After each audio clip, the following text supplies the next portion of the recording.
Shabbat Shalom, everyone, live from the upper room. As you all know, I didn't do a show yesterday. I'm sorry for not giving a better heads up. I went to help take my dog Daisy to the vet. We found a weird lump on her, but grace be to God, or not grace, but praise be to God, that ended up just being a benign fatty tumor. So better to be diagnosed with being fat than any sort of cancer. So yeah, we stayed at the vet well past the time where I was helping out my mom and my younger sister. And I was just thinking to myself, everyone probably already knows by now that there's no show, so I won't put anything out. Also, I inherited my sister's shirt. This is one of my favorite shirts yesterday. Peace was never an option with the goose with the knife. I loved that shirt ever since she got in. She's cleaning out her closet. So I officially inherit it. Yay. And then my hair's a mess today. Awesome sauce. But it goes with the theme. We aren't perfect. And today we are still in the beginnings of Leviticus. I think we're covering chapters 9 through 11 today. And let me just get a minute to set up the concordant portion. Chapter 9, enhance. And without further ado, let's get started. Share screen. We are on the 26th Parashot today. This one is called Parashot Shemini, which is the 8th. And it goes based off of the Hebrew numbers. It's, if I can remember correctly, Ahad, Shemain, Shalosh, Arba, Chamesh, Shesh, Sheva, Shmona, Tesach, Aser. And this portion is referred to as the 8th. It begins on the 8th day following the 7 days of ordination. This is referring to the ordination of the tabernacle. On each of the previous 7 days, Moses had gathered the Israelites to watch him assemble the Mishkan and to ordain Aaron and his sons for service, anointing them with oil mixed with the blood of a male lamb, the ram of ordination. Moses repeated this process 7 times to teach the priests how they would measure or minister in the new sanctuary. The 8th day of ordination, however, was Rosh Chodesh Nisan, and God commanded Moses to have Aaron and his sons to directly offer the sacrifices instead of Moses and to officially assume the responsibilities on behalf of the people. Jewish tradition states that the elders mentioned here are the same Shivim Zakanim, or the 70 elders who accompanied Moses and Aaron and his sons Nadav and Avihu upon Mount Sinai to eat a covenant affirmation meal between Kalal Israel and the Lord. And if you guys remember that was a parashah all the way back in Exodus. Later, tradition maintained that the 70 elders formed the basis for the 70 judges of the Sanhedrin, the highest legal court of Israel. So this would be their high court. Moses called Aaron, his sons, and the elders and told them to get special sacrifices for the Mishkan ready. Hence, Hayom Adonai Nira Elikhem. Today the Lord will appear to you. Moses explained that Kidov Adonai, the glory of the Lord, would appear before Israel after Aaron offered chatat, or a sin offering for the golden calf, and olah, a scent smoke offering that would recall the sacrifice of Isaac by Abraham. The very first sacrifice of the Mishkan, then, was a sin offering for Aaron intended for expiation for the sin of the idolatry. Thus, the Torah reads, "Take for yourself a bull calf for a sin offering," Leviticus 9:2. Notice that this offering was made together with the whole burnt offering of the lamb to recall the sacrifice of Isaac. and to foreshadow the coming of Yeshua, or Jesus, the great Lamb of God. Both of these offerings were to be personally made by Aaron. In addition, korbanot was to be offered on behalf of the people: a goat offering to silence Satan for their sin with the golden calf, a calf offering as olah, or a symbol of the golden calf, a lamb offering olah to again represent Isaac, who was led like a lamb to the slaughter upon the altar of Moriah, and the shalimim, or peace, and mecha, meal offerings. The people gathered at the Mishkan, and Aaron offered the sacrifices in accordance with the rituals that Moses had shown him during the previous 7 days. However, there was no holy fire or Shekinah from heaven that consumed the sacrifices, and therefore everyone was concerned that they had not been forgiven of the sin of the golden calf, and that the Lord would not dwell among them as their God. Moses and Aaron then went into the Mishkan and interceded on behalf of Israel. And when they came out and blessed the people, the glory of the Lord appeared, and a holy fire consumed the offerings on the altar. When all the people saw it, they rejoiced and shouted and fell on their faces. Jewish tradition considers the day of the Torah, the day that the Torah was given to Moses, as an engagement of the bridegroom and the bride. On the first anniversary of Rosh Chodesh Nisan, the Shekinah glory came to abide among Israel, and is likened to a wedding day. And notice whenever it talks about the bride, it always refers to Israel as a whole nation. Aaron's sons, Nadav and Avinu.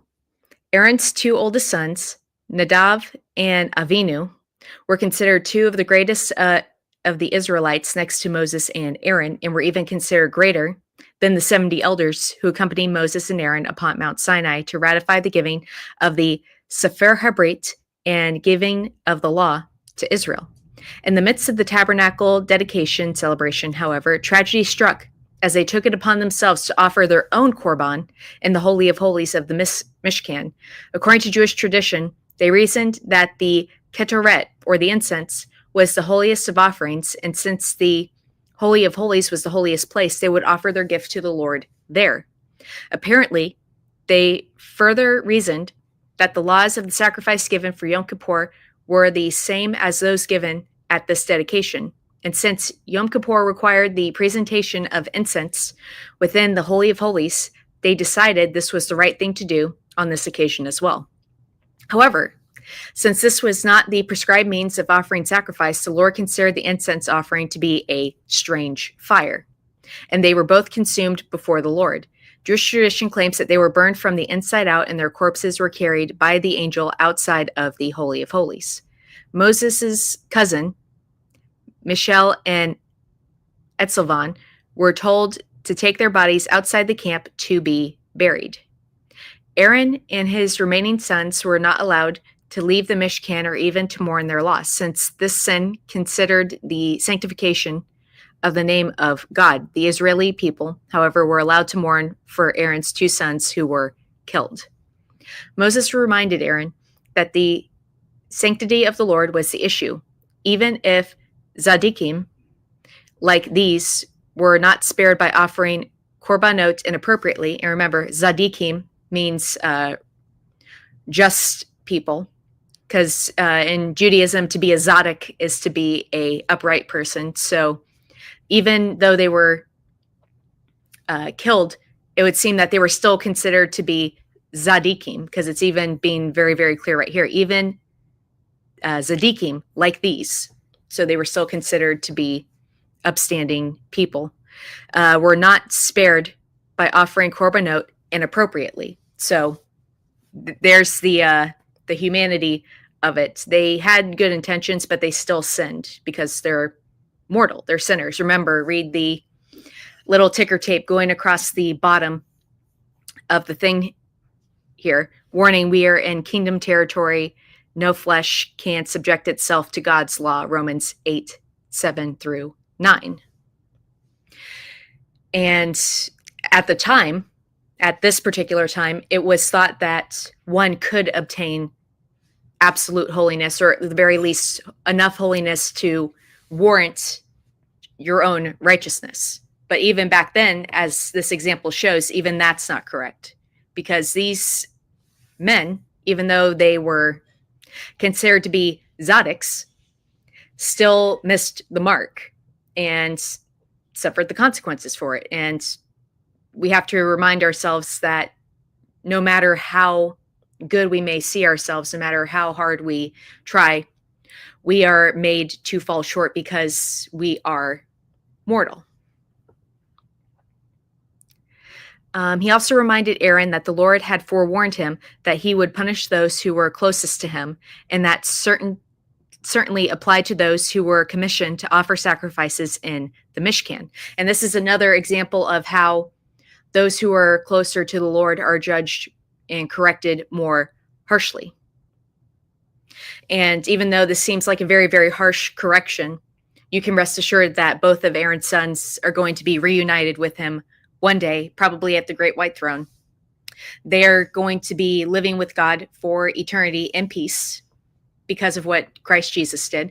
Now, whether or not they're going to go to the lake of fire or to the new heavens and the new earth, I don't have enough information to make that particular judgment myself. I would like to think at the very least that they would be able to go to the new heavens and the new earth, since they were considered tzaddiks, but you never know. God has the greatest knowledge and the most love for these particular people. So whatever he chooses to do is not only for their best interest, but also for their greatest good.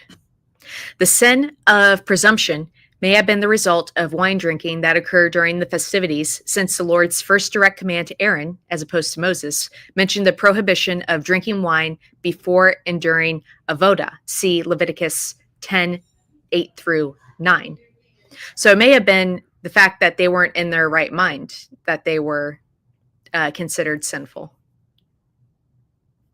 And again, this goes to show you can do the best that you can. You could be a tzaddik compared to those around you, but there will still be fault with you. And this shouldn't be something that we beat ourselves up over. Rather, it should be a relief, especially in this administration, because we're in the administration of grace now, where we can look back and see where even what was considered the best of the best couldn't make it. Now we can relax and know that perfection is not what's being demanded here. Because remember, the entire Old Testament is a complete history of the failure of humanity and is supposed to be the backdrop for Paul to show that the law was never meant to be fully accomplished, not because it's not worthy of being accomplished, but because we are unable of accomplishing it in our current mortal decaying state. The Lord had spoken to Aaron and Moses regarding the laws of kashrut. That is the kosher laws that identify the animal species that may be eaten and those that are considered unclean. Mammals may be eaten only if they have one, split hooves, so probably goats and cows were acceptable, and sheep, and chewed their cud. This chewing of the cud refers to an animal that returns its food from the stomach to the mouth to chew it a second time. And this is called the Malegaria, a ruminant. Examples include cows, lambs, and goats. Non-kosher animals include camels, donkeys, badgers, etc. Fish must have both fins and scales. This would include tuna, salmon, carp, whitefish, mackerel, and trout. Non-kosher fish include catfish, eels, sharks, etc. Other types of animals, except for certain birds and some insects, are considered unclean or unkosher. And surprisingly, locusts are actually kosher, which is why John the Baptist was permitted to eat honey and locusts in the wilderness. Not exactly sure why locusts are considered to be kosher, but that is probably a topic of deeper study in the future. The purpose of the dietary and ceremonial law was to instill ritual purity so that the pure and impure were clearly differentiated. For I am the Lord your God. Consecrate yourselves, therefore, and be holy, for I am holy. Leviticus 11:44. And I hate to put a pause on this, but it looks like my computer is about to run out of battery, so I'm going to do a brief pause and go. Oh, my mom is actually going to bring it up for me. Thank you, Mom. So we'll keep on going. Haftorah reading. So this is the 2 Samuel portion. The Haftorah reading for Shemi concerns the tragedy of Uzzah, son of Abinab.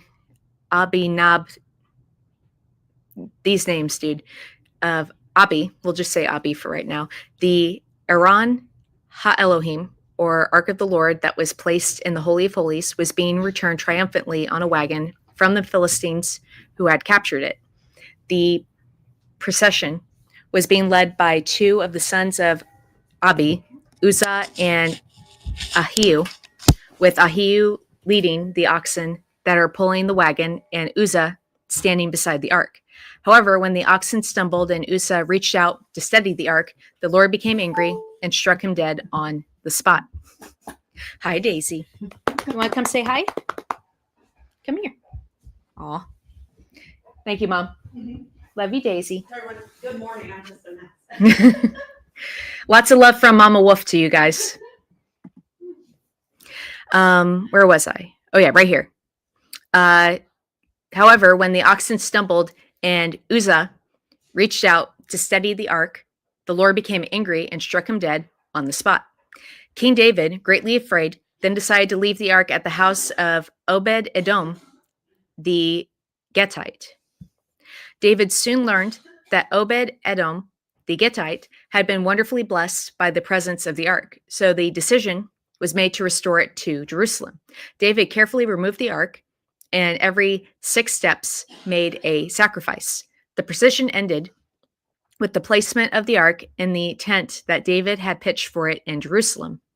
The Haftorah concludes with the giving of the promise to King David that this kingdom would not end and that the descendant from his lineage would sit upon the throne forever. This is called the Davidic covenant.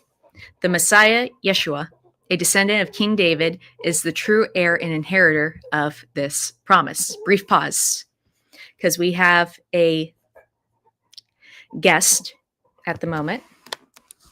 Daisy, tell everyone that you're healthy.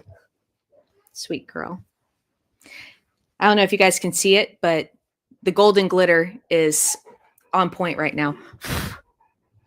There is hair everywhere. You want to say hi? Say hi, Daisy. Oh, it's a good girl. And now back to our regularly scheduled programming.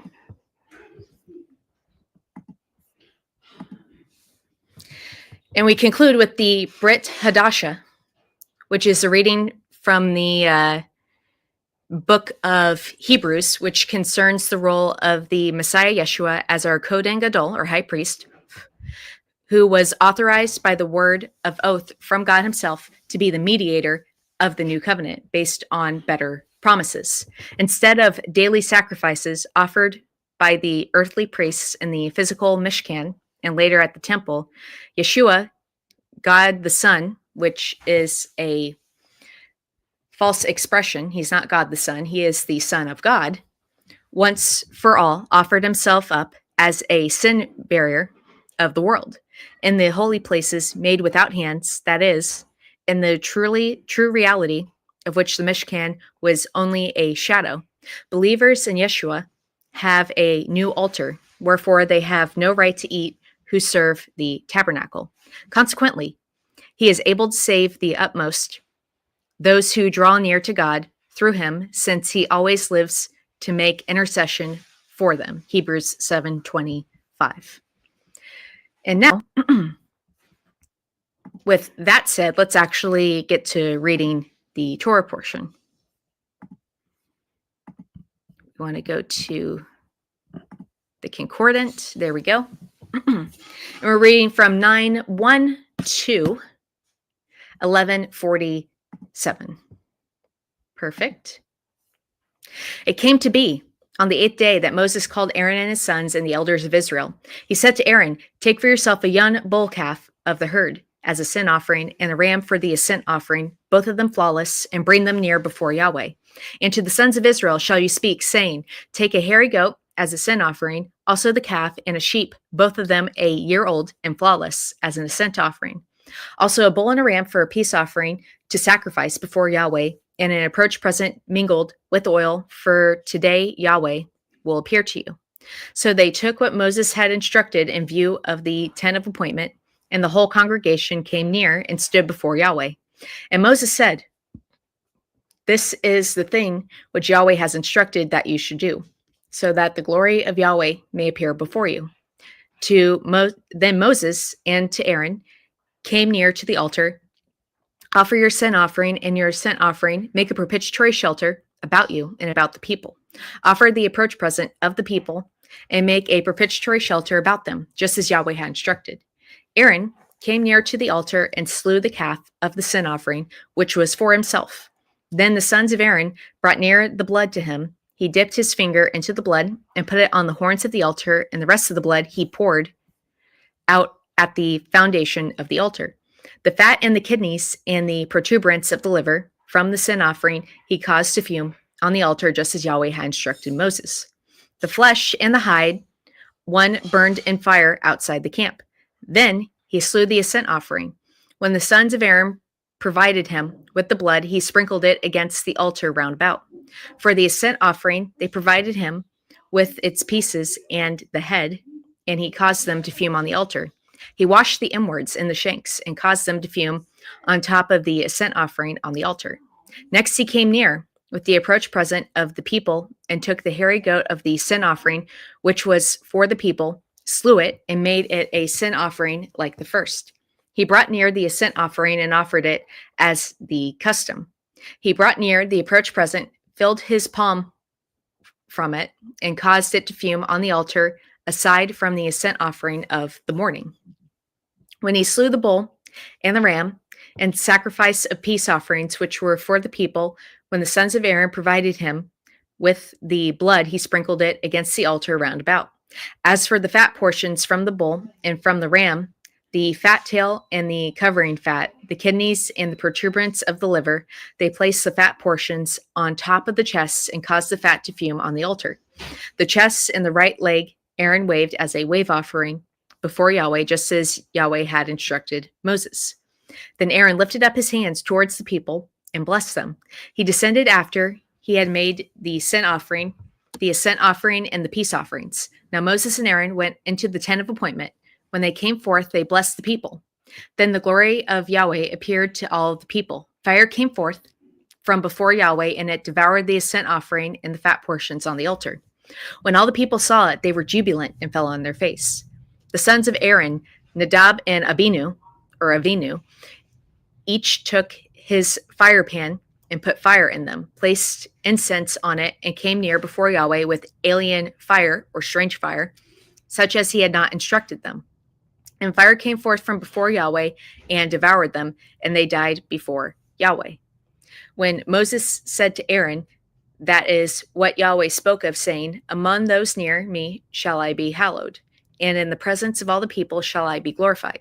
Aaron was still, and Moses called to Mishael and Elzaphan, sons of Uzal, uncle of Aaron, and said to them, "Come near, carry your brothers from the presence of the holy place outside the camp." So they came near and carried them in their tunics outside the camp, just as Moses had spoken. When Moses said to Aaron and to Eleazar and to the Ithamar, his sons, "Do not dishevel your head's hair, and do not rip your garments, so that you may not die, lest he be wrathful with the whole congregation. Yet your brothers, all the house of Israel, they may lament over the burning which Yahweh has burned. And from the opening of the tent of appointment you shall not come forth, lest you die, for the anointing oil of Yahweh is on you." So they did according to the word of Moses. Yahweh spoke to Aaron, saying, "Do not drink wine or intoxicant, you or your sons with you. When you come into the tent of appointment, so that you may not die, it shall be a Aeonian statute throughout your generations, to differentiate between the holy and the profane, and between the unclean and the clean, and to direct the sons of Israel in all the statutes which Yahweh had spoken to them by means of Moses. Moses spoke to Aaron and to Eleazar and to Ithamar, his sons, who were left, take the approach present, the rest of the fire offerings of Yahweh, and eat it unleavened beside the altar, for it is a holy of holies. You will eat it in a holy place, for it is your dole and your son's dole from the fire offering of Yahweh. For thus I have been instructed. But the chest of the wave offering and the leg of the heave offering shall you eat in a clean place, you and your sons and your daughters with you. For as your dole and your son's dole are they given from the sacrifices of peace offerings of the sons of Israel. The leg of the heave offering and the chest of the wave offering on the fire offerings of the fat portions shall they bring to wave as a wave offering before Yahweh, and it will become yours and your sons with you as a Aeonian dole, just as Yahweh has given instruction. Now, as to the hairy goats of the sin offering, Moses inquired, but behold, it has been burned up. He was wrathful at Eleazar and at Ithamar, the sons of Aaron, who were left, saying, For what reason did you not eat the sin offering in the holy place? For it was a holy of holies, and he gave it to you to bear the depravity of the congregation, to make a propitiatory shelter over them before Yahweh. Behold, its blood was not brought to the holy place inside. You should have eaten it in the holy place, just as I have given instructions. Aaron spoke to Moses, Behold, today they brought near their sin offering and their sin offering before Yahweh, yet meeting me are such things as these, and I had eaten the sin offering today. Would it be good in the eyes of Yahweh? And Moses heard this, it was good in his eyes. Yahweh spoke to Moses and to Aaron, saying to them, Speak to the sons of Israel, saying, These are the animals which you may eat, of all the beasts which are on the land. Everyone dissecting the hoof, remember the split hoof, and cleaving the cleave of the hoofs, and bringing up the cud among beasts, you may eat. Only this is what you may not eat of those bringing up the cud for bisecting the hoof. The camel, for it is bringing up the cud, yet is not bisecting the hoof, it is unclean for you. The coney, for it is bringing up the cud, yet is not bisecting the hoof, is unclean for you. The hare, for it is bringing up the cud, yet does not bisect the hoof, it is unclean for you. And the boar, for it is bisecting the hoof, and is cleaving the cleave of the hoof, yet it is not stirring up the cud, it is unclean for you. Of their flesh you may not eat, and their carcasses you may not touch, they are unclean for you. This is what you may eat of all those which are in the waters, all that have fins and scales in the water, in the seas and in the watercourses you may eat of them. Yet all that have no fins or scales in the waters, in the seas and in the watercourses of every swarmer of the swarms of any living soul which is in the waters, they are an abomination to you. Since they shall come to be an abomination for you, you may not eat of their flesh, and you shall regard their carcass as abominable. All that has no fins or scales in the waters, it's an abomination to you. These you shall regard as abominable among the flyers. They shall not be eaten, they are an abomination. The vulture, the bearded vulture, and the eagle, the black kite and the falcon, all of its kind, every raven, all of its kind, the ostrich, the screeching owl, the gull, the hawk, all of its kind, the little owl, the cormorant and the eagle owl, the ibis, the pelican, and the Egyptian vulture, the stork, the heron of all of its kind, the hoopoe, and the bat, every swarmer of the flyers going on all fours, it is an abomination to you. Only this one you may eat of every swarmer of the flyers, the one going on all fours which has shanks above its feet to hop with them on the land. These of them you may eat, the locust of all of its kind, the bald locust, all of its kind, the cricket, all of its kind, and the grasshopper, all of its kind.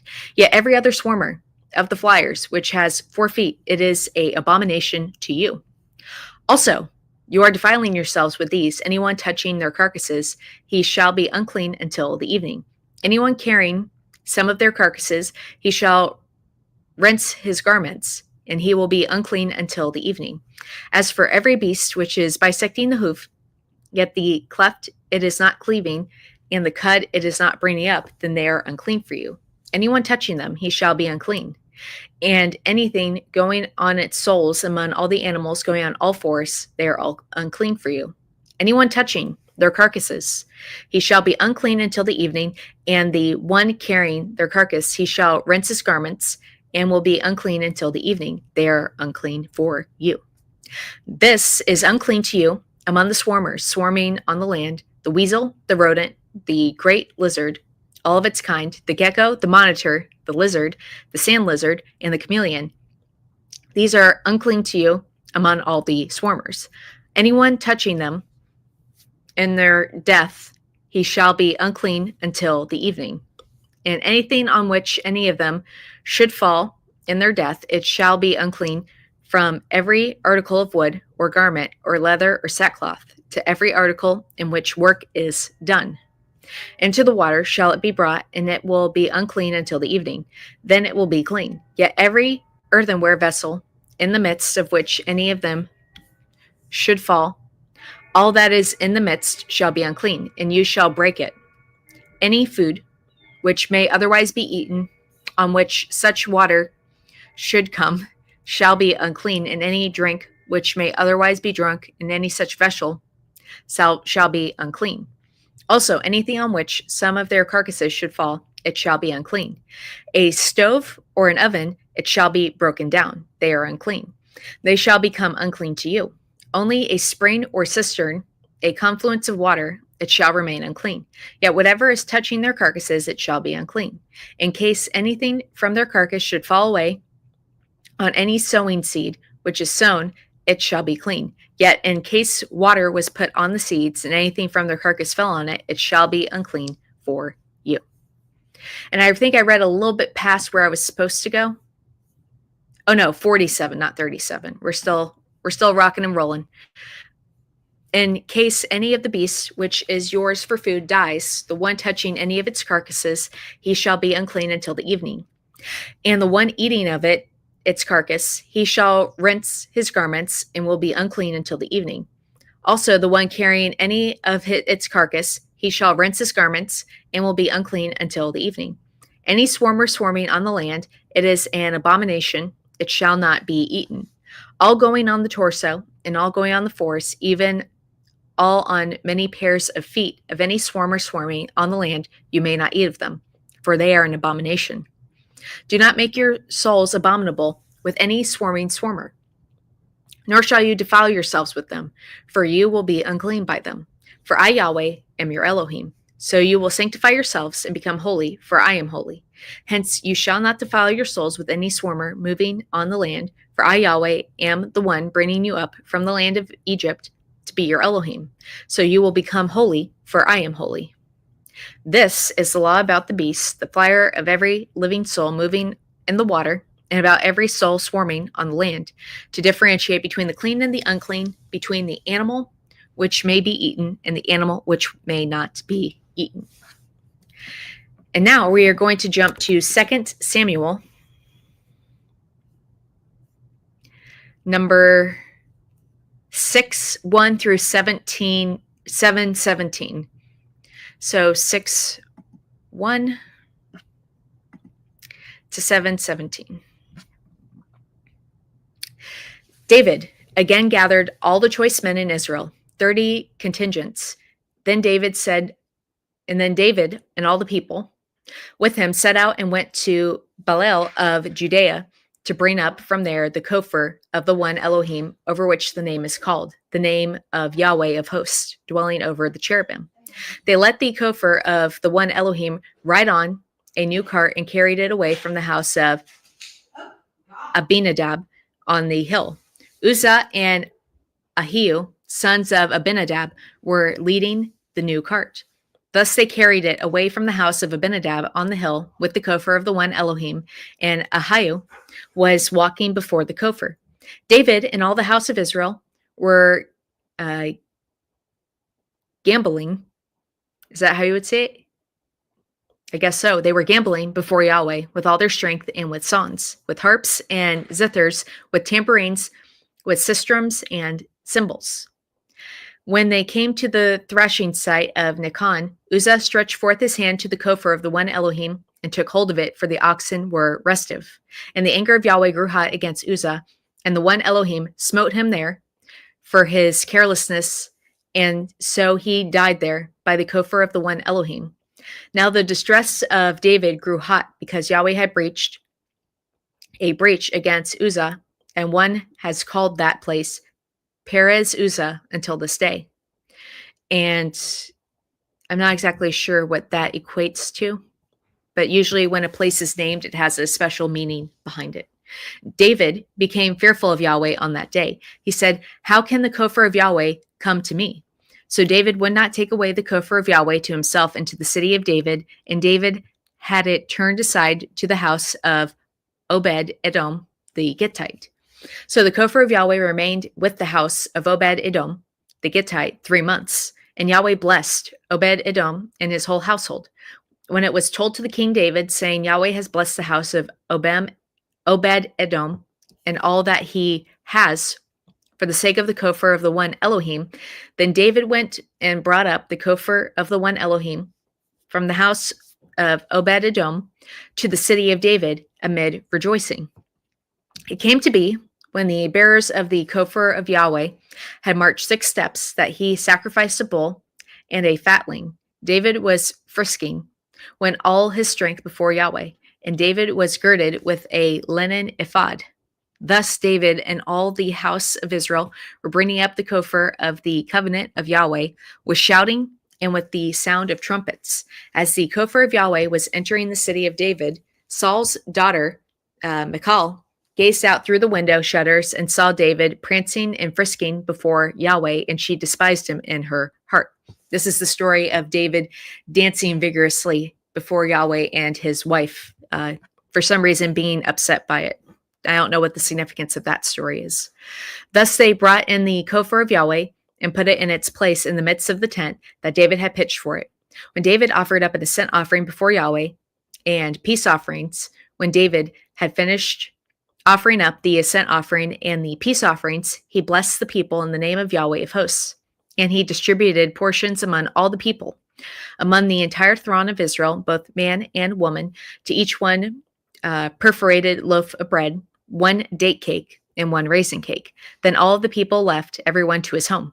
When David returned to bless his own household, Saul's daughter, Michal, came forth to meet David. She said, "How illustrious was the king of Israel today, who exposed himself today before the eyes of the maidservants of his servants, as one of the dancers openly exposes himself."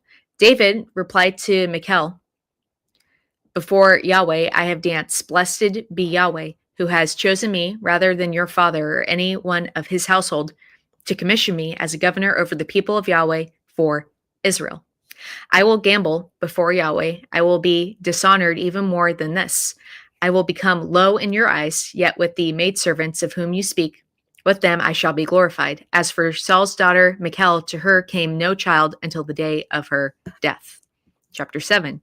It came to be, when the king was settled in his palace, and Yahweh himself had granted him rest from all his enemies round about, that the king said to Nathan the prophet, "See now, I am dwelling in the place of cedars, while the coffer of the one Elohim is dwelling inside a sheet tent."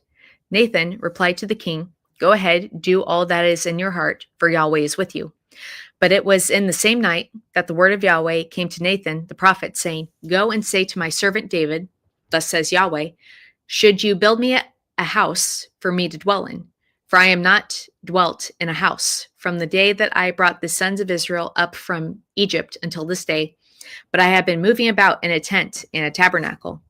Wherever I moved about among all of the sons of Israel, I have never spoken a word to one of Israel's judges, whom I commissioned to shepherd my people Israel, saying, Why have you not built for me a house of cedars?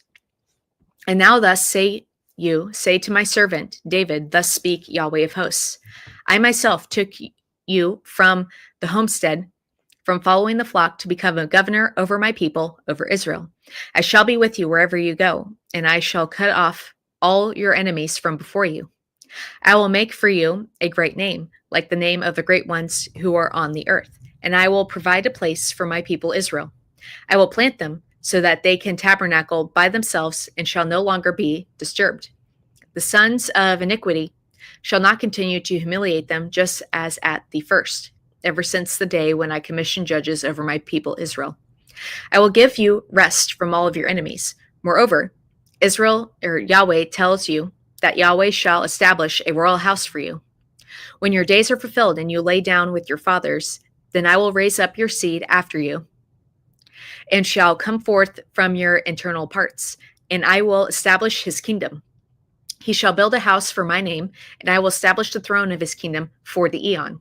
I myself shall become for him like a father, and he shall become for me like a son. When he sends out of depravity, then I will correct him with the club of men and with the contagions of the sons of humanity. As for my benignity, it shall not withdraw from him, as I withdrew from Saul, whom I took away from before you.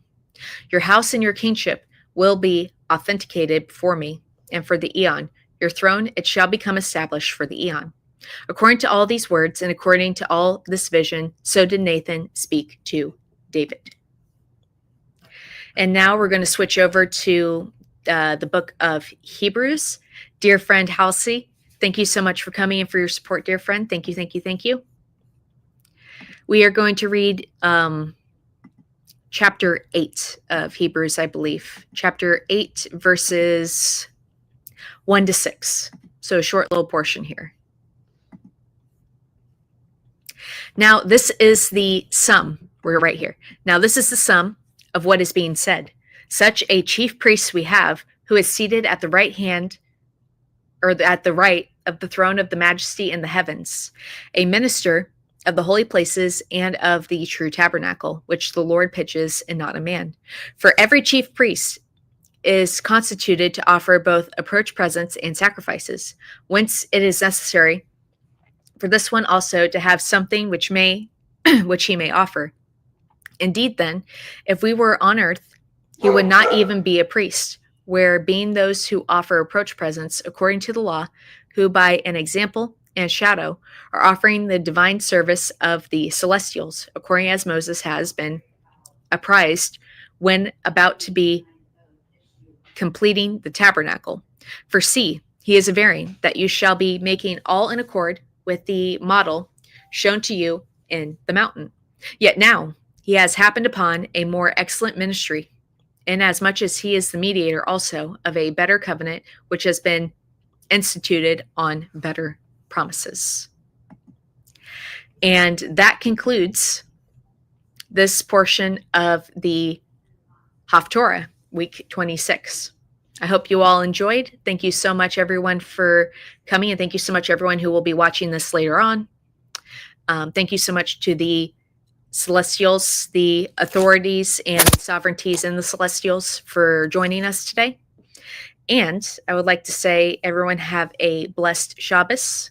I may be making up for the show I missed yesterday sometime today or tomorrow, so keep an eye out for that. And until then, please join me again next Wednesday for the next portion of the Book of Luke series. Until then, love, grace, and peace.